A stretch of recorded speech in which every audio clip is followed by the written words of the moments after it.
नमस्कार बच्चों। आज के इस वीडियो में मैं राम कुमार सरोज पीजीटी इकोनॉमिक्स के सिवनी मालवा क्लास 9th के लिए इकोनॉमिक्स में the story of village Palampur के बारे में अध्ययन करेंगे। आप लोग ध्यान से देखिए और जो भी आपकी प्रॉब्लम्स हैं उसको हमें बताएं। एक the story of village Palampur एक ऐसा इमेजिनरी गांव है। तो विलेज पालमपुर एक इमेजिनरी गांव है जहां पर भारत के गांवों की जैसी स्थिति नहीं है। यहाँ पर बिजली की सप्लाई है और इसका कनेक्शन आसपास के शहरों से अच्छी तरह से है। यहाँ के लोग खेती के अलावा दूसरे भी गैर कृषि कार्य करते हैं जिससे उनकी जीविका का संचालन हो सके। आज इस लेसन में हम मेन पॉइंट्स के ऊपर अध्ययन करेंगे। पहला देखिए, story of an imaginary village where farming activities is main source of livelihood. ये एक गांव है जो एक काल्पनिक है, वास्तव में ये गांव नहीं है, लेकिन इस गांव के जरिए बताया गया है कि आज के दौर में ग्रामीण क्षेत्रों में कौन कौन सी आर्थिक क्रियाकलाप होते हैं और लोगों का जीवन कैसे चलता है। तो इंट्रोडक्टरी नॉलेज के लिए हमको इस लेसन को आज पढ़ करके समझना है। पहला आप देखें, division of activities in village Palampur. यहाँ पे कौन कौन से कार्य होते हैं। इकोनॉमिक एक्टिविटी में देखें तो क्या है इसकी definition, those acts by which income is generated as generated, मतलब वो कार्य जिसको करने से इनकम जनरेट होती है उसको हम इकोनॉमिक एक्टिविटीज़ कहते हैं। इस वीडियो में आपको देख सकते हैं कि यहाँ पर लिखा हुआ है टीचिंग है, डॉक्टर का है पेशा है, या फार्मिंग किसान के द्वारा की जाती है। ये इकोनॉमिक एक्टिविटीज़ के अंतर्गत आते हैं। फर्दर इकोनॉमिक एक्टिविटीज़ का क्लासिफिकेशन किया गया है। Economic activities are further classified on the basis of village Palampur. First is farm activities, second is non farm activities. Farm activities you can see work related to agriculture or to produce natural goods, for example cropping, mining, animal husbandry means पशुपालन, खेती, फसलें उगाना, मछली पालन आदि farm activities के अंतर्गत आते हैं। These are the economic activities directly associated with the agriculture field. Whereas non farm activities, गैर आर्थिक क्रियाओं में, work not related to agriculture field directly, have different types of services like transportation, dairy work, shopkeeping, maintenance work. These are the different types of work that are undertaken in village Palampur, means farm activities and non-farm activities. अब हम आपको पढ़ाएंगे about village Palampur। इसके बारे में क्या बताया गया है। It is well connected with nearby cities. Then nearly 450 families belonging to the different caste group.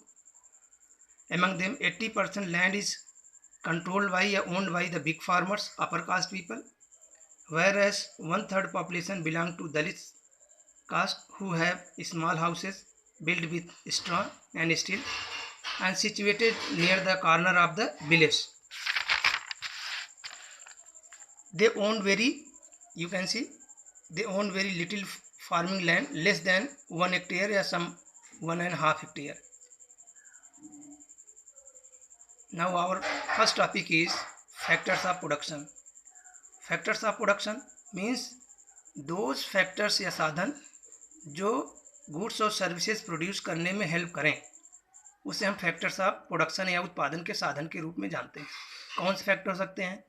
यहाँ पे 4 फैक्टर का जिक्र किया गया है, लैंड, लेबर, कैपिटल और ह्यूमन कैपिटल। ठीक है, land, labour and human capital. यहाँ पे किसी भी प्रोडक्शन करने के लिए हमको इन 4 साधन की ज़रूरत पड़ती है, बिना इसके हम उत्पादन संपन्न नहीं कर सकते हैं। फर्स्ट, लैंड के संबंध में कहा गया है it is a natural resource, the supply of land is limited. Second is उत्पादन का ये पहला साधन है। बिना लैंड के कोई भी उत्पादन कार्य संभव नहीं हो सकता है। सेकेंड पॉइंट में दिया गया factors, labour is man made resource which can be increased or decreased as per the requirement.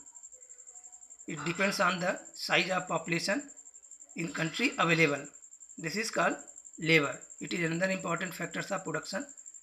Third one is capital. Then fourth one, human capital. Human capital means skill and knowledge of population. किसी भी देश की जो skilled और knowledgeable population है उसको हम human capital कहते हैं, जो उत्पादन के लिए अति आवश्यक होती है। ह्यूमन कैपिटल को हम नेक्स्ट चैप्टर में पढ़ेंगे, इसलिए इसको यहाँ पे छोड़ देते हैं। आगे हम देखें कैपिटल के बारे में पढ़ते हैं। कैपिटल है क्या? Money, assets, tools, seeds etcetera. ठीक है, मनी पूंजी, मशीनें, बीज, फर्टिलाइजर, ये ऐसे इनपुट्स हैं जिनसे उत्पादन संपन्न किया जाता है। Required to produce anything, without capital we can not imagine any production in the field या फार्म, वेदर फार्म एक्टिविटीज या नॉन फार्म एक्टिविटीज। तो capital is important factors of production. These are also called as physical capital, means input all types of input, whether they can be raw material, can be fix capital, they are called physical capital. Physical capital classified into two categories, fixed capital and working capital. Fixed capital क्या है? Tools, machines, land, building etc. help in production again and again for long years. लंबे समय तक ये जो साधन है उत्पादन प्रक्रिया में इस्तेमाल किए जाते हैं, इसलिए हम इसको फिक्स कैपिटल कहते हैं। दूसरा दिया गया वर्किंग कैपिटल, कार्यशील पूंजी, जैसे रॉ मटेरियल है, सीड्स है, फर्टिलाइजर है, मनी इन हैंड या कैश, जो एक बार में यूज होता है और ये ख़त्म हो जाता है। One time use to produce only once in production process, after that it get finished, so it is called working capital. Very important question, several time it is asked in examination. Define physical capital and differentiate between fix capital and working capital. So children keep a note of it. Village Palampur में देखा गया है कि cropping season का चलन है। अर्थात cropping season क्या है? कितनी प्रकार के फसलों की सीजन यहाँ पर होती हैं। यहाँ पर देख सकते हैं रबी, खरीफ, जायद, ये तीन तरह के क्रॉपिंग सीजन्स हैं। शस्य प्रारूप के नाम से इनको जानते हैं हिंदी में। रबी सीजन दिया गया है विंटर में स्टार्ट होकर के समर में समाप्त होता है, अर्थात सर्दियों में इसकी बुआई होती है, जैसे गेहूँ है, चना है, मटर है। ठीक है, these are the rabi crop, और इसकी गर्मियाँ शुरू होने के पहले इसकी कटाई हो जाती है। देन खरीफ, बरसात के समय में जून के महीने में बुआई होती है और दिसंबर में काट ली जाती है, तैयार हो जाती है। इसको क्या एग्जाम्पल दिया गया है? पैडी, जिसको हम धान की फसल के नाम से जानते हैं। नेक्स्ट इज जायद, रबी और खरीफ के बीच में 1-2 महीने का जो समय होता है, खासकर अप्रैल, मई, जून का, इस बीच में कुछ सब्जियां, फल, वाटरमेलन जैसे कुकुम्बर है, वेजिटेबल्स है, फल है, इनकी भी खेती की जाती है। तो इस तरह से विलेज पालमपुर में भी इन 3 तरह की क्रॉपिंग सीजन देखने को मिलता है। आज का नेक्स्ट टॉपिक आपका है ways to produce more, means हम कैसे प्रोडक्शन ज़्यादा कर सकते हैं एक ज़मीन पर। कोई भी ज़मीन है, उस ज़मीन पर ज़्यादा प्रोडक्शन करने के तरीके क्या हो सकते हैं। तो यहाँ पे 2 चीज़ें दिए गए, एक मल्टीपल क्रॉपिंग और एक है use of modern agriculture technique. ठीक है, मल्टीपल क्रॉपिंग का मतलब है जब किसान एक ही खेत पर एक से अधिक फसलें उगाता है, तो इसको हम मल्टीपल क्रॉपिंग के नाम से जानते हैं। ठीक है, तो अगर किसान एक ज़मीन पर एक सीजन में एक से अधिक फसल उगाता है तो ये मल्टीपल क्रॉपिंग कहती है, इससे ज़्यादा फसलें उसको मिलती हैं। दूसरा तरीका दिया गया है use of modern agriculture technique. अगर वो आधुनिक कृषि का यंत्रों का प्रयोग करता है, जैसे सीड्स है, अधिक उपज देने वाले बीज हैं, टूल्स है, मशीन है, फर्टिलाइज़र है, केमिकल्स है, पेस्टिसाइड्स है, तो इससे फसलें कम खराब होती हैं और पैदावार ज़्यादा होती है। इस तरह से एक ज़मीन के टुकड़े पर ज़्यादा फसल उगाई जा सकती है। इस डायग्राम से आप समझ सकते हैं कि एक ज़मीन का टुकड़ा है इतना बड़ा, जिसके 3 पार्ट किए गए हैं। इसमें कोई एक फसल उगाई जा रही है खाने के लिए, कोई सब्जी के लिए, या कोई जानवरों के लिए, या एनिमल हस्बेंड्री के लिए। तो इस तरह के एक ज़मीन पर 3 तरह की फसलें उगाई गई हैं एक ही सीज़न में, तो ये मल्टीपल क्रॉपिंग का एक एग्जाम्पल है।